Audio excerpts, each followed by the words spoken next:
Okay, well, good morning again, everyone. Thank you for joining today's Ascendis Mastermind for Managers webinar. Just in case we dropped out here, I'll just let you know I'm Nicole DeFalco of Right Influence, an Ascendis expert.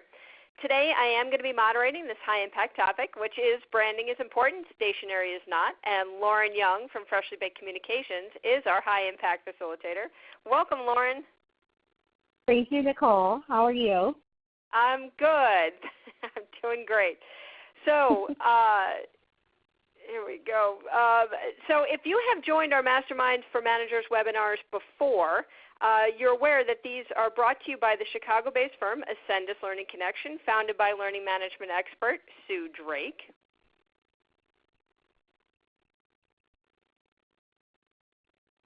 Okay.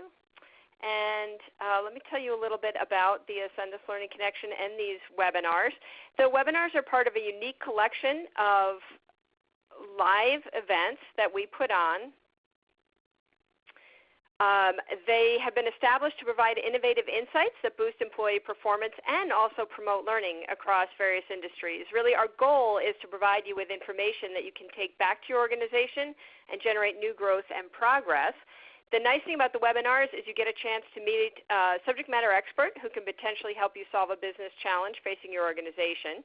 But you also get to experience firsthand a possible solution for the organization. So it's not just meeting the expert, it's seeing them in action, getting the opportunity to test the waters before you would recommend that option internally. And then also this is a time to see if there's a good fit between the expert, the content, and your organization in terms of style, personality, and approach. So you really get to envision the possibilities of having this person work with your organization. So let me tell you a little bit about what's coming in the webinar today.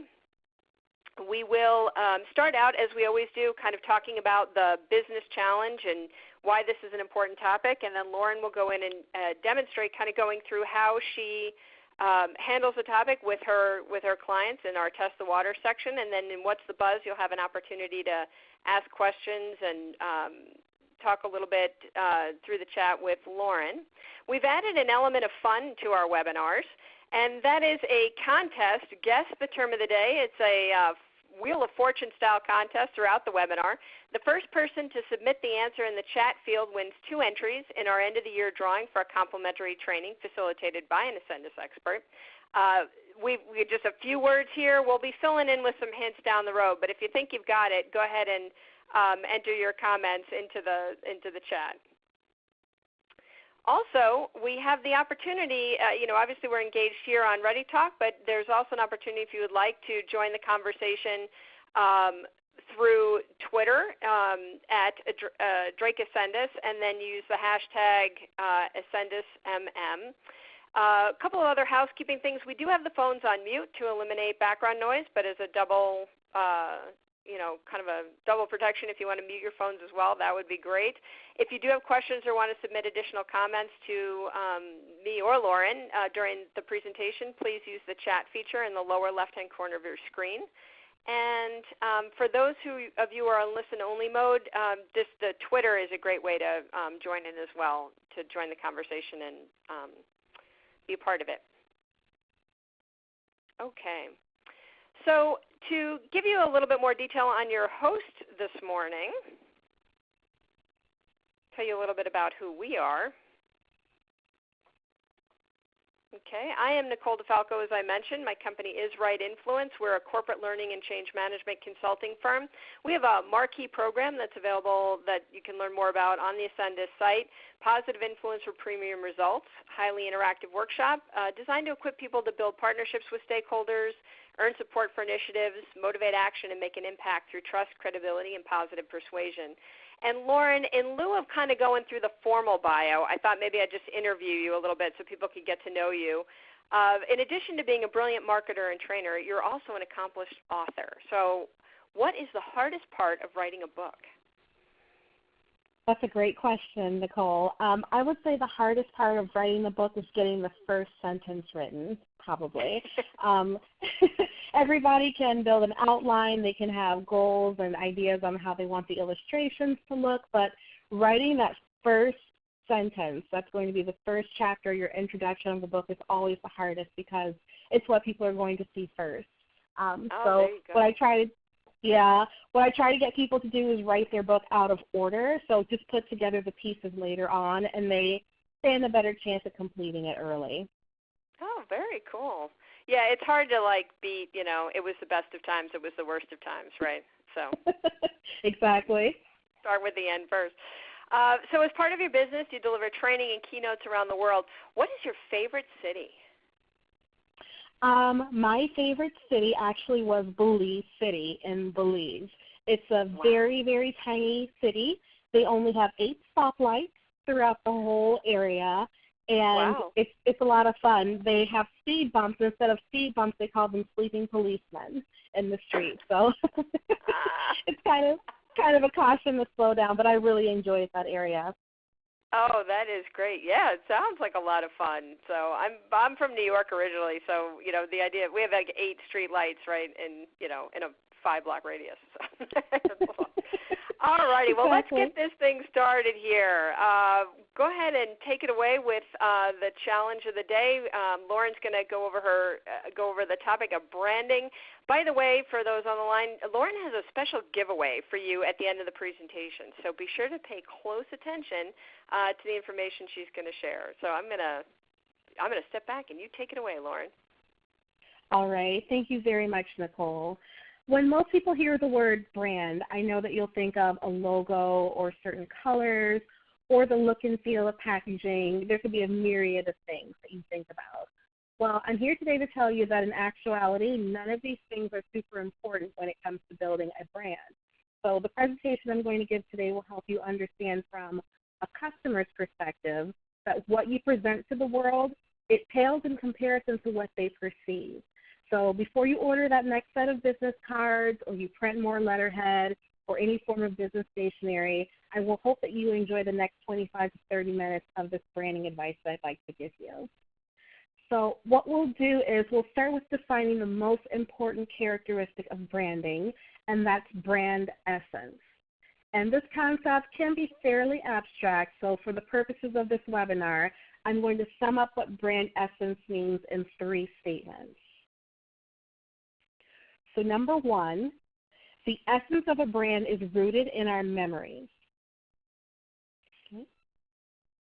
Number 2, memories are strengthened by our emotions. Okay. And then number 3, therefore you only remember brands that make an emotional impact. So once again, everything that we remember about a brand is already in our memories, and these memories are strengthened by emotions. So finally, you will only remember brands that make an emotional impact. Okay. So I'd like to test your memory right now in relation to some pretty popular brand names, which brings us to our first quiz question of the day. All right. So take a look at your screen. Which of these following brands still exist today? So everybody can go ahead and vote. And then, Nicole, will you let me know when we have just about everybody in? Okay. Waiting for a few more people. I think, let's see. Give it about 10 more seconds for people to chime in here, but then I think we're good. Okay. All right, I think we're good. Go ahead and close the poll and show the results. All right. It looks like 75% of our people on the call today are saying all of the above. All of these brands still exist today, and we had about 25% go for just Verizon. Well, the 25% of you that said Verizon still exists today, it's the only brand, you all are correct. Really? Yes. Only Verizon remains. Kentucky Fried Chicken as a brand is gone. However, KFC can be found around the world. Yes. So when consumers started becoming more health conscious, the F word, which is now fried, had to be dropped from that company's name.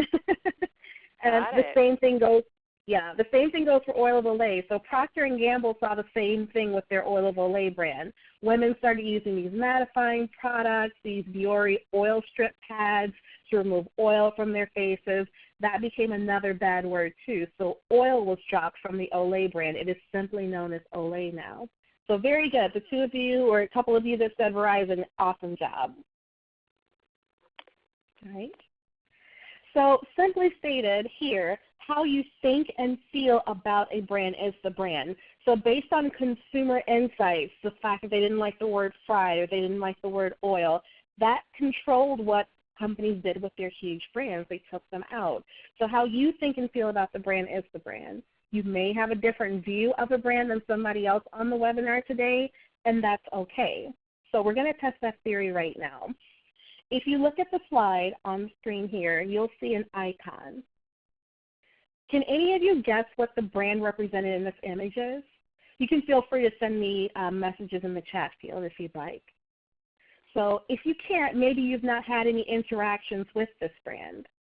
Oh, interesting. So James says Hallmark. Okay, I'm hearing Hallmark. All right. Yeah, Hallmark. I can't do this because I know where it's coming, but AMF. Okay. AMF, so bowling. Okay, that's a very good one. I've heard that before. So everybody can pretty much see that this is a crown. So what do you all think when you envision a crown? Do you see royalty? Do you see tradition? Do you see something maybe outdated? You think Burger King?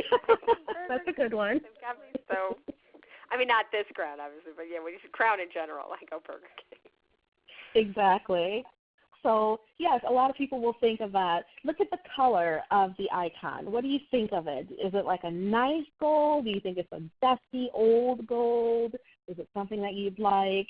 You know, everybody has their own opinions on what they think of when it comes to this. Okay, Leah's saying bland. He's like, blah, I don't really like it. All right, so I'm going to flip to the next slide. I'm going to show you which brand is associated with this crown. It's Rolex. So I know, Nicole, you knew the answer because you've seen my slides already. Yeah. I had to keep quiet on that one. I'm like, I don't want to spoil it. But nobody else guessed Rolex. And it's very tiny. Unless you own a Rolex or you're looking at all the billboards on your way to the airport or to some major area, you probably did not know this was the Rolex brand. So now I get to ask, does your opinion of this crown or the icon change now that you know it's associated with such a beautiful luxury brand? Some people's will, other people's views do not change. So let's take it a step further when we get into the test the water segment. Okay, so at this point now, Lauren is going to go ahead and really model how she addresses branding with, with her clients. So this is a great opportunity to kind of test the waters, take a test drive, if you will, with Lauren. So take it away from here, Lauren. Oh, actually, before you jump in, wait, let's do this because we haven't gone to our guess the term of the day. We added a little bit of a hint. So anybody want to take a guess in the chat? Here, let me bring it back up here. Okay, anyone want to take a stab at it? Take a good look? Think about it? Okay, ready to test the waters, Lauren? I am, and I think you'll show this term one more time with a few more letters filled in. So if you can't guess it now, that's okay. Okay, go for it. All right, perfect. So we're taking this brand essence concept a step further. So what you see listed on the slide here is not what a brand is. So a brand is not just a company name. It's not a trademark. It's not just a logo, packaging, or product. So a lot of people see this and they get confused, like, well, what is the brand? If it's not all of these things that we have worked on or spent many hours brainstorming on, what is a brand actually? So I'll tell you. A brand is what you see here, a collection of your thoughts and feelings about your experiences with a company or a person. The person can be related to the brand. It could be someone who works for the company or someone who touts the brand very vocally in the marketplace. So that's what a brand is. And what I want to call your attention to are these three words, thoughts and feelings. That's really what a brand is. And because thoughts and feelings are intangible things, you can't hold a thought, you can't hold a feeling. Maybe in your heart, if you think about it abstractly, you can hold a feeling in your heart. But you can't hold it. It's not a tangible thing. It's an intangible concept. So because a brand are thoughts and feelings, a brand is intangible to you and your customers. So something that you envision for a brand, it can't be held, it can't be seen. It's intangible. So these 5 things that I listed when we started the Test the Water segment, the name, trademark, logo, etc., these are what brands are recognized by. They don't comprise the entire brand, but they are recognized by these 5 things.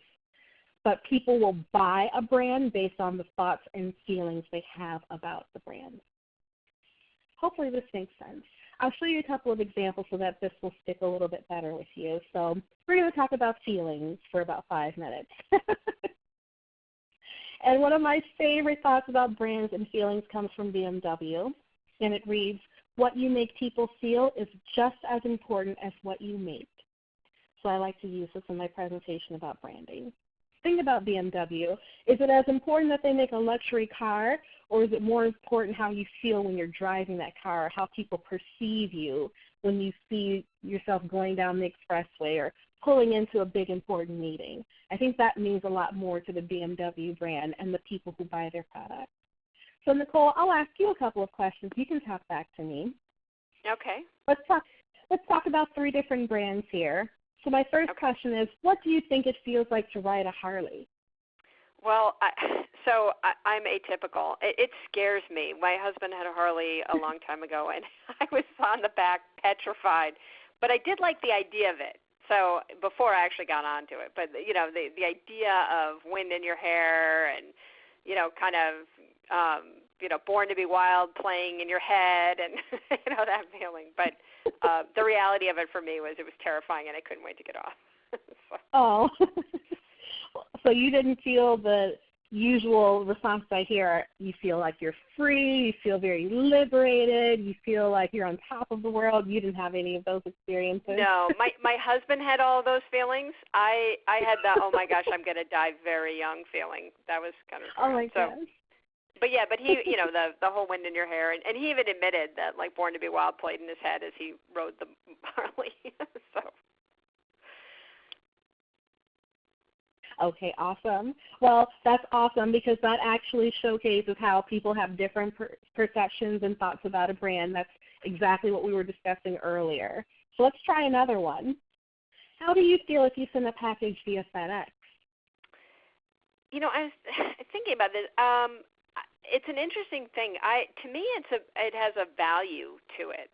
First of all, I feel confident that the package will get there, so I have that sense of security. Interestingly enough, though, for some reason I have a perception that UPS is more expensive. So I feel like I'm going to get, like I've made a really good decision. Like it's going to get there on time and get there, but also that I've saved money in some way. Isn't that interesting? And I don't really know if there's any. That is interesting. Yeah, and I have no idea if there's like real evidence to that. But somehow the perception I have is, good price, definite trust. Interesting. Well, I usually do hear trust. I hear that guaranteed deliverability is one of them. I usually hear that it's more expensive than UPS. I guess it depends on what you're shipping and how far. But that's your perception. The fact that you save or there's some value in it, that could be positive too. But yes, I agree. That's how I feel about FedEx too. Now I know some people say, oh, I tried to ship something and it never arrived, so I trust UPS over FedEx. So it really depends on your experiences with the brand. And FedEx, they do try to use something in their logo to give you the thought that they are moving forward very quickly. I don't know if you've noticed this, but in between the E and the X here, there's a little arrow pointing this way, showing motion. Wow. So they're trying to subliminally tell you that they're moving forward and they work very efficiently. Everybody doesn't see it, but I like to always show that in the presentation. Yeah, that's cool. All right. And then my final question for you, how did you feel during your first visit to Disney World? So I have an interesting thing here. I did not, unlike most people who go to Disney the first time when they're a kid, I actually went as an adult for the first time. And my face hurt by the end of the first day because I was smiling so much. Like it was just a nonstop smile from like 7 in the morning until midnight. It was just like such a happy place. Everything about it, I was just giddy. I mean, it was great. So it's amazing that you think as an adult you might go in a little cynical, and they I don't know, there's something in the air. You just like all that drops away, and you're just like, yee! So. I love it. Well, what Disney World has done is they have conditioned people to use this word, magical. It's magical. Most of the people that I talk to about it, they say it was just a magical experience. And it's interesting to see a room of complete strangers all use the same term. That's what immediately pops into their mind. So from the time you get on the plane to the time that you get to Orlando, everybody usually has about the same experience. So Disney has captured brand essence in a bottle, and they can distribute it all over, which is fantastic. So yeah, we talked a lot about, yes, for sure. We've talked a lot about intangible versus tangible. So I want to give a couple of examples so that I can make sure that you understand the difference between the two when it comes to branding. So I'll give you two examples here.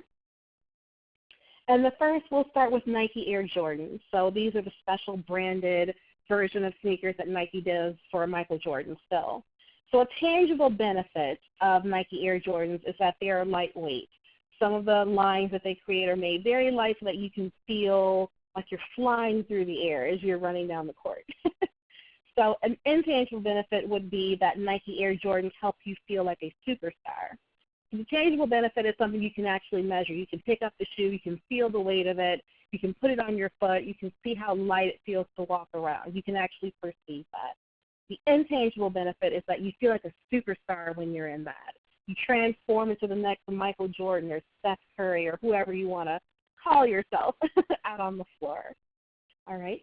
The second example would be with L'Oreal. So they create a line of hair color called Feria. So a tangible benefit of using this hair color would be that it covers your gray hair. If you use it correctly, you don't have any more gray hair, so that's great. But I think more people buy Feria hair color because of the intangible benefit, which is it gives you confidence. So if you feel that the gray hair holds you back, maybe at work because people perceive you as being older, or you're just not ready to show your true age yet and you want to cover up your hair, it gives you additional confidence to use. It makes you feel like a superstar like Beyonce maybe, or whoever your superstar alter ego is. Okay? So here is the 9 criteria that you need to have for brand essence. I'm not going to go through the entire list here because this could take over an hour, but the one thing I do want to draw your attention to is that intangibility is the second thing that must be demonstrated with your brand. So this is the perceived attribute. So feeling like you possess the superstardom of Michael Jordan or the confidence of Beyonce after buying your product or your service. They want to feel a certain way having worked with you. Okay? Yeah. Sue asks a really good question. How does this list work with services, not just products? Sure. So for services, you want to instill trust. So an intangible benefit would be an attribute. So for example, if you were working with, I'm trying to think of a service-based company. Let's use, who does the carpet? Stanley Steamer. So let's say we're getting ready for the holidays. We want to make sure the house looks its best, and you're buying services from Stanley Steamer to come in and clean all of your carpets. Well, the tangible benefit of using Stanley Steamer is that your carpets are clean, which is, that's good. But the intangible benefit is that you feel comfortable in your home. You feel comfortable opening your home to guests. You're putting your best foot forward. If you have kids, you don't have to worry about the kids if they have allergies or they're crawling around the floor. You're not going to pick up anything dirty or, people won't have anything to say about that. So you're building in other intangible benefits, more like peace of mind, having them come in and do the work that they do. So yeah. Hope that answers your question, too. Yeah. On the corporate side, I think one of the things I see is sometimes, even though companies are so cost conscious on the procurement side, I think sometimes the brand has a cachet to it. So you bring in a certain consulting company because they have that cachet, and we're engaged with them, and then so you sort of are borrowing their cachet and their credibility in a way to make you like the consultant we bring in is representative of the caliber of company that we are. Sometimes I think that goes on too.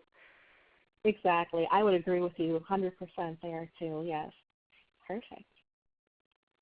So one of the age-old debates that we have is Coke versus Pepsi. So there are some people who will not touch Coke or they won't touch Pepsi, and there are an equal number of people who could really care less between the colas. They can't distinguish the difference between each brand. So whether or not you care for one of these brands over the other is very important to marketers who are responsible for promoting these brands. And so for this reason, I showed this quote. It's when you don't perceive the intangible attributes of the brand, those products are a commodity to you. And becoming a commodity could be something that's very dangerous for your brand. So let me show you the difference between the two. So say you're in a restaurant and you're ordering a hamburger. Some people may ask for ketchup, and I may ask for Heinz. So in that case, ketchup would be considered a commodity to people that just ask for ketchup. But to me, I'm asking for Heinz specifically, so there is a difference in those ketchup brands. So just as you mentioned, Nicole, that some consulting groups may have some type of cachet to say that you work with them, you work with McKinsey or you work with Bain Consulting Group. You know, those groups maybe carry something special with them. Mm-hmm. So you will ask for them by name as opposed to just the general product. The same thing has happened with Xerox. They will say, Xerox a copy for me. Hand me a Kleenex instead of a tissue. So those brands are not commodities. There is a difference between what they do versus their competitors. So there's a survey done every year. It's called the Brand Keys Customer Loyalty Engagement Index, and they pull up, I think, 500 different categories that they can use to show the difference between what is the top rated brand by customers in each industry. So what you see here are just 4 examples of items that are not commodities. So for beer, people don't ask for just beer. They'll come in and say, I want a Sam Adams. That has the highest rating in the beer category. For natural food stores, Whole Foods. For packaged coffee, Dunkin' Donuts was rated top packaged coffee, but they did tie for Starbucks for best coffee out of home, so they still had a little competition there. And then Science Diet for dog pet food, Purina was the top choice for cats. So when people go in and request something by name and nothing else will do, these are the items that are not considered to be commodities. So you want your brand and your corporation and your industry to be the same thing. You want for them to ask for you by name, to search for you by name in Google, not just to look for other companies within the same industry and hope that they land upon yours. Okay? So we talk about a brand versus a commodity. Remember that brands compete on their intangible assets, so the way that you make people feel or the confidence that you give them that they think that they have after using your brand. And where commodities will compete on price or convenience. So when people ask, should I decrease my rates? Should I try to do more discounts? Well, then you're putting yourself in the category of a commodity. You always want to be seen as a strong brand and compete on the intangible assets that you can offer your customers. Okay? So the best way to do this, especially if you're in an industry where there's so many of you. So if you're in consulting, there's tons and tons of consultants.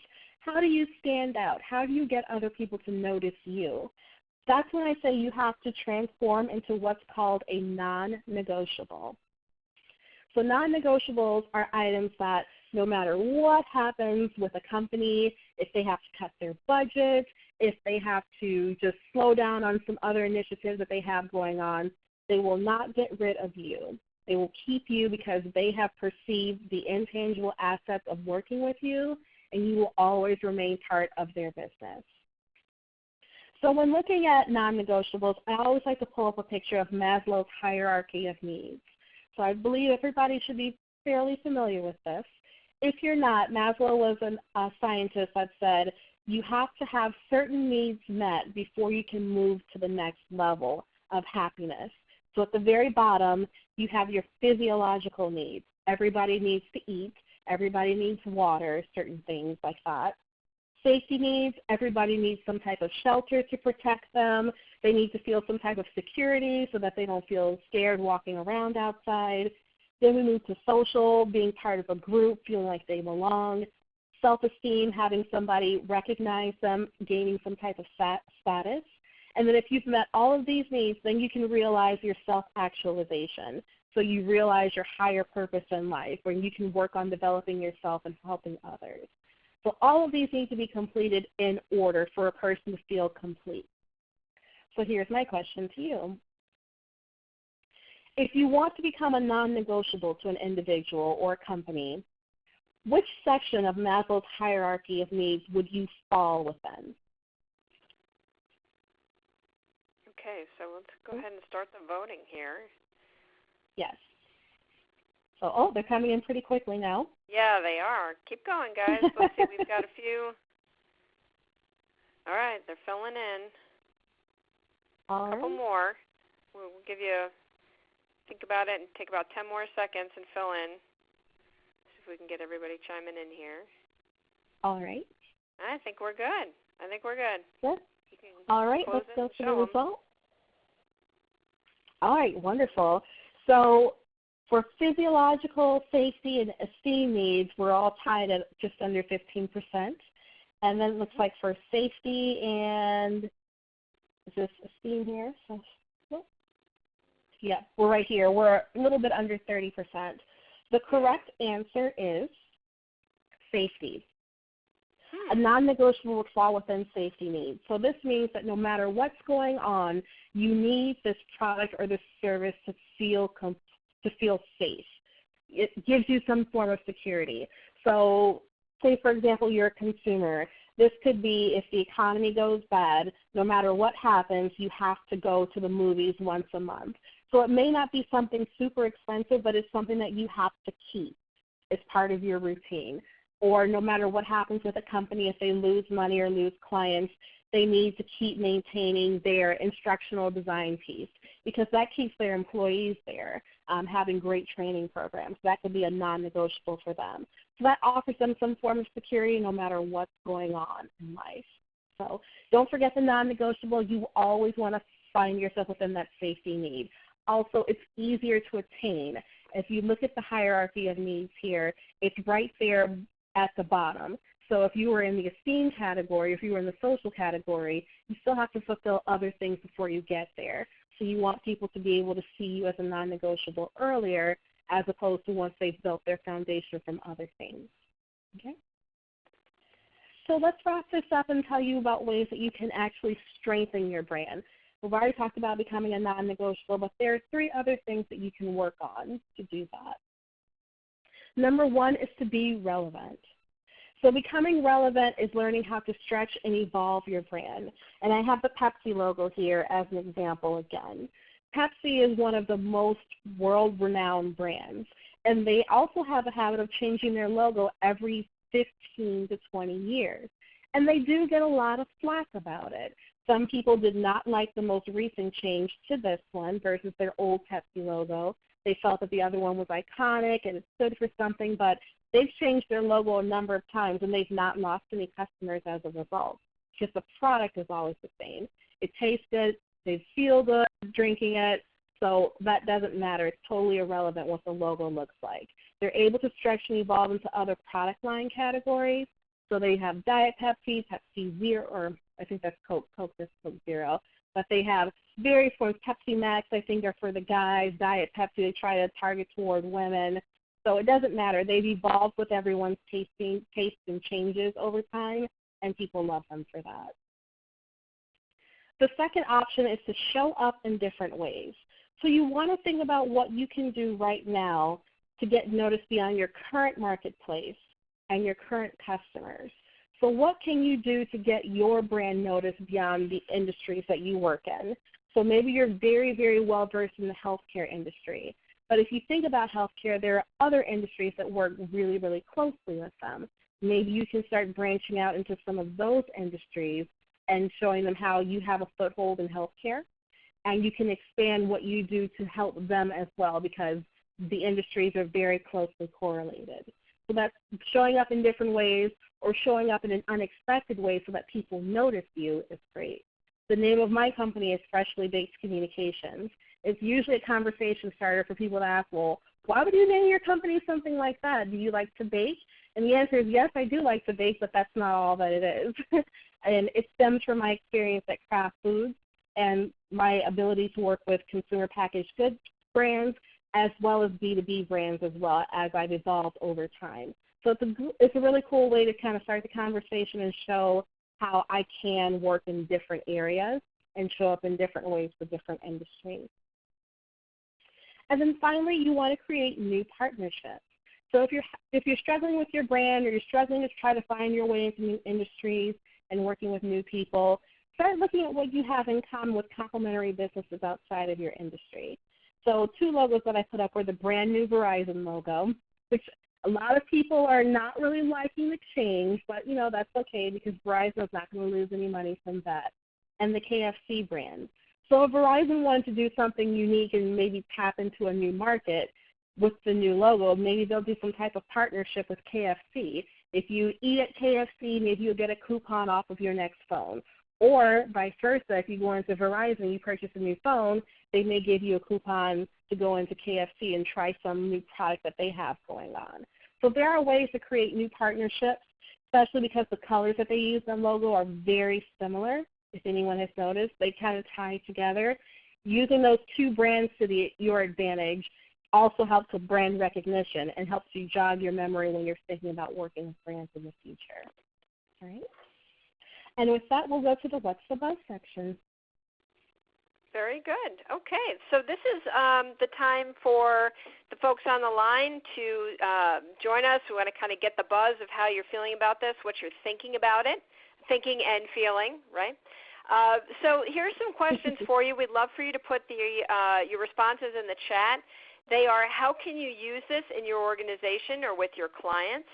And again, if you're only on the audio but you want to join in the chat, go ahead and go to @DrakeAscendis on Twitter and use hashtag AscendisMM, and we'll track those as well. So the questions are, how can you use this in your organization with your clients?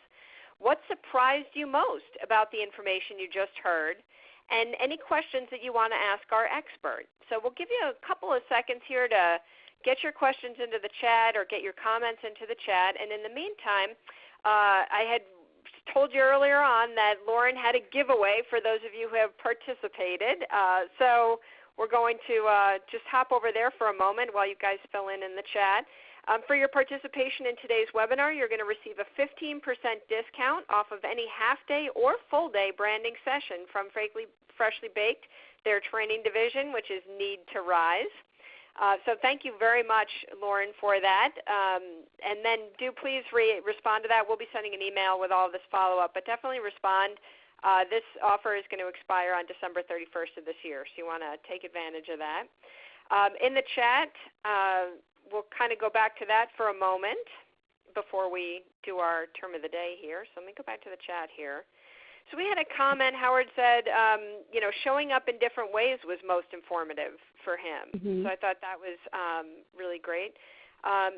Lee asked the question, can you provide some other examples of complementary partnerships? I thought that was a good one. That is a good one. A lot of the times you'll see complementary partnerships happening when it comes to sponsoring an event. So you may have a major trade show that comes up, and they'll have certain brands that will partner with them to do some type of promotion. They'll host a welcoming session, or they'll do something really unique where with the special event, they'll do what's called, I'm trying to think of the right term, it's a form of marketing where they're actually displaying product and its function instead of going in and just promoting their name. So, for example, if you're running a 5K, I think we actually wrote a blog post about this a couple of weeks ago. Imagine a 5K run, and it's one of those where you have to get really dirty before you run. I think it's called a mud run. So you've seen the color runs. Yeah. They're a lot of fun. So you get all muddy, and then you run, and then you cross the finish line. You take pictures, and you're looking really strong, and you've got mud all over you. Delta Faucets was a sponsor of this event. So instead of just putting the Delta Faucet logo across a banner or on a brochure, they actually had Delta Faucet shower stations. So after you were finished running, you could run over to the shower stations and take all of the mud off of you. So it's giving you the function of the product instead of just saying, hey, buy Delta, hey, try us out. You know, you can actually use the shower heads here and see how they work, see how great they are, and no matter how dirty you were, you could actually clean off pretty well with these. So that allows you to actually partner with something that maybe is very non-traditional. You would not think of a faucet company trying to partner with a 5K run, but they did, and it really had some great results for them. That's a great example. I think, at the Ascendis Learning Connection, we've been able to create some pretty unique partnerships as well, too, where we've come in with, custom solutions, but also then through the custom design, we found opportunities where we said, hey, this is a great use of our experts on particular topics. So we were kind of combining custom design with bringing an expert in who had a set program that fit within that curriculum, for example, in leadership development. So in the middle of an engineering program, we were able to bring in, soft skills training. So it was a good combination there. So I think in the learning sphere, you kind of look around you for, how can you partner. I know I've done a lot partnering with like SAP implementers, right, because they're coming in to implement SAP, but the companies need help around change management. They might need training beyond just the software training. There might be other issues going on that might prevent people from using the software. So we've come in from that angle too. Absolutely. Yes, the Ascendis Learning Connection is the perfect example of complementary partnerships from, I think, 15 to 20 different companies that all come together and do something great. Yeah, I think at one point we had about 5 or 6 of us all working on one issue. Okay, that is great. So I think also when we look at like what surprised you most, kind of the ahas, I have to say I made a note to really think about for the new company that we're starting, how do people feel after working with us? And what are we? And it was interesting that the baseline on Maslow is safety and security, because that has to do with risk, right? So you've got to at least answer the risk question. Am I going to be okay bringing them in and not have this jeopardize my job, right? And then I think you can start to look at how do we make them feel like a hero, then hitting social needs and esteem in terms of making them feel good, making them feel confident. I made the right choice. So I think on the service side, those are all the intangibles we can work on and non-negotiables. Absolutely. That's a great example. Yeah, okay. We have another question. How do you gain the credibility in something outside current marketplace? That's a great question. This is actually what I did going into starting my company, because I was known as a brand manager, but I was not known for doing copywriting, even though it was something I had a great deal of experience in. So that's when it comes to tapping your current trusted partners and associates to vouch for you in that case. So when I started my own consulting brand, when I started Freshly Baked, I really didn't have a portfolio to show copywriting background. I could show you branding. I could show you major corporations that I'd worked with. But if you're able to have somebody vouch for you and show that if you have the capability to do this, you can absolutely do this, that's how it works best. When social media became a hot button topic, I want to say around 2009, for smaller to mid-sized corporations, it was something that I wanted to get into, but it wasn't anything that I had a ton of expertise doing. So going to conferences helped, networking with individuals who are at the cutting edge of social media helped, and doing things like this, webinars, are really helpful too. So I actually started off doing webinars and having these experts on social media come on and give us their perspective on what's coming up, why businesses should start using them, how Facebook is not just for sharing photos of your food, how it can actually help a business. And aligning myself with these individuals actually helped build the credibility of my corporation to be able to handle these types of projects. So it worked out really well. Yeah, very good. We have another question. Because brands are about intangibles, it makes them inherently difficult to measure. How do you effectively measure brand success and related value/equity? Sure. That's like a two-part question, so I can tackle them. I can tackle the question in two different parts. So yes, brands can be very difficult to measure as far as how well a brand is doing in the marketplace versus other brands within the industry. It's very hard to measure that, so what I always suggest doing as far as brand success is setting up your own goals before you launch a brand. So If you want to make a certain amount of money, if you want to reach a certain amount of individuals or gain a certain amount of positive reviews or start working with certain clients, I would set that early in advance because it is a very ambiguous thing to measure. But if you know that you started off maybe working with just small businesses, and then you've been able to work your way up to working with a company like Abbott Labs or Novartis or even like some of the companies that Drake Resource Group and Ascendis have worked with, that's a really good measurement to see that your brand is actually working for you. You've been able to gain that type of access, which is pretty good. And I think that they can withstand a lot of those long-term challenges as well. That's what you just mentioned. Effectively measuring the success versus related value and equity, that's a really good question. There are some tools that I've used that I can actually send to Sue and Nicole at the end of the webinar to maybe include with the recording because I can't take like 20 minutes to explain them all, but there are some algorithms that you can use to measure the equity of your brand. And there are some major corporations that use them every day, so I can do that instead. Yeah, there's I've now I'm blanking on the name, but there's some score that you can check into ComScore, I too. think. Yeah. Okay. Sue had great comments too, just to support that. Right, strong brands can withstand long-term challenges, and then they hang in there in the long run. That's true. And yeah, they've really done. I mean, when you think about, I'm going to date myself a little bit, but like Tylenol, right? I mean, there was a time when that was just, you wouldn't take a Tylenol because of what happened in terms of the tampering, but in the end, the strength of the brand won out. And they regained the trust in how they did it, and it, that original, promise and delivering on the promise stayed true, and they've managed to really survive well. So, same thing with Toyota when their car started malfunctioning a few years ago. The brake pedal stopped working, and there were a lot of accidents. Toyota was the best-selling car brand in America, and they did suffer a little bit of a blip, but when you look at some of the ratings and reviews that they, they do Car and Driver, they have other review systems that kind of rank the best cars, they're coming right back up to the top. So even though their brand did take a hit, they are recovering from it very well. Yeah. Okay. All right. Well, I don't think we have any other comments or questions.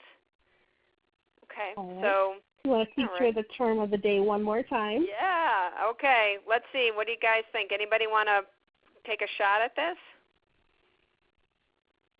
Give them a moment to enter it in. Oh, we got it. They're all coming James in. got it. Yeah. I think they all three got it. Okay. But I think James was the first in the list on chat we have. So congratulations. You have won 2 entries in our end of the year drawing for a complimentary training, again facilitated by Ascendis expert. The term was non-negotiable. So good job on that one. So thank you guys for playing.